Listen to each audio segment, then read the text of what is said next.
میرے نبی پاک کے پاس وفد آتے تھے، حضرت بلال کی ڈیوٹی تھی کہ ان کی ضیافت کرنا۔ اب بلال کے پاس کیا ہے، خود غلام ہے، یہودی سے قرض لے کر حضور کے مہمانوں کی خدمت کیا کرتے تھے۔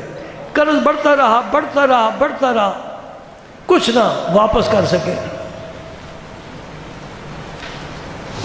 ایک دن حضرت عمر فاروق پاس بیٹھے تھے اور حضرت بلال بھی تھے۔ حضرت عمر نے فرمایا، یا رسول اللہ، اللہ تعالیٰ نے آپ کو اس چیز کا پابند نہیں فرمایا کہ اگر کوئی چیز نہیں ہے تو پھر بھی قرض لے کر بھی لوگوں کو کھلاؤ، اس کا پابند نہیں۔ حضور کے چہرے پر رنگ اور آ گیا، بات پسند نہ آئی، عمر کی بات پسند نہ آئی کہ میرے ہاتھ کو روکنا چاہتا ہے، روک نہیں۔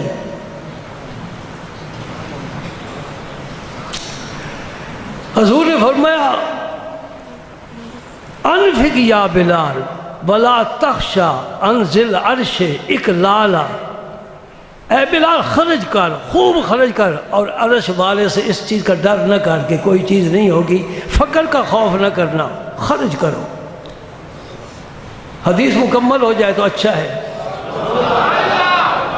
یہودی نے بلال کو کہا، بلال کل اگر تو نے میرا قرض نہ چکایا تو میں تجھے غلام بنا لوں گا اور بیچ ڈالوں گا اور اپنے پیسے پورے کر لوں گا۔ یہودی ہے، غیر ہے۔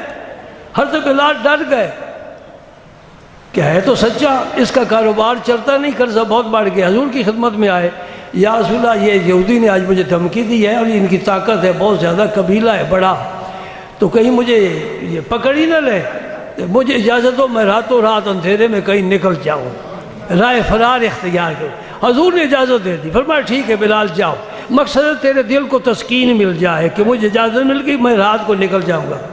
سحری کا وقت ہوا نا میرے دوستو، سحری کا وقت ہوا، ابھی رات کا حصہ باقی ہے۔ تو حضور کے مسجد نبی شریف کے سامنے اونٹوں کی قطار آ کر بیٹھ گئی، جو غلے سے لدے ہوئے اونٹ تھے۔ حضور نے ایک صحابی کو فرمایا، دوڑ کر جا بلال کا پتہ کر، چلا تو نہیں کیا، اسے بلا کر لا۔ بلال کے ہاتھ میں کیا تھا؟ سوٹا اور لوٹا، یہی درویشوں کا سامان ہوتا ہے نا، ایک ہاتھ میں سوٹا ایک ہاتھ میں لوٹا، بس نکلنے والے تھے، جوتیاں پہن رہے تھے۔ تو حضرت بلال کو آواز آئی، بلال حضور یاد کر رہے، آ گئے، فرمایا بلال نہ جانا، یہ آگے غلہ، یہودی کو بلاؤ، لے جا اپنا سامان، جتنا تیرا قرض ہے لے جا۔